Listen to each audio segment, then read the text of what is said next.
So today we got our hands on the brand new Google Pixel 3a. This is not going to be a phone review. I don't even know how to do that, but I'm actually really interested in the camera of this phone, and I really want to see how it does against a full frame mirrorless camera like the Sony a7III. So today we're going to have some fun, take photos with both these cameras, and we're going to see what the Pixel 3a can do.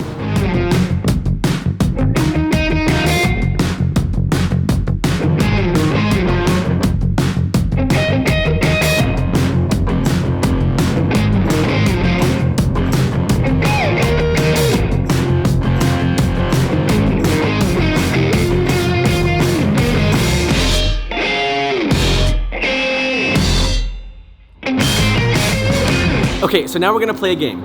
On the screen, I'm gonna put up 2 photos, and then you get to choose if the photo was taken with the Pixel 3a or the a7III.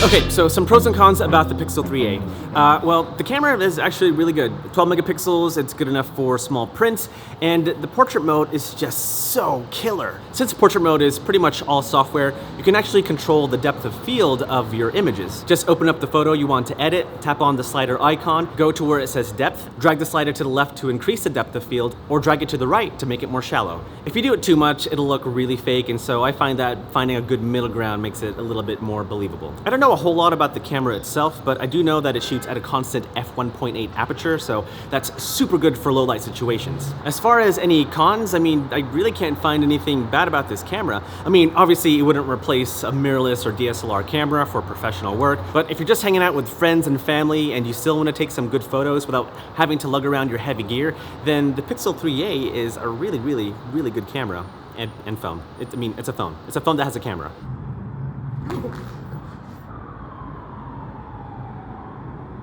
Cracked it and fixed.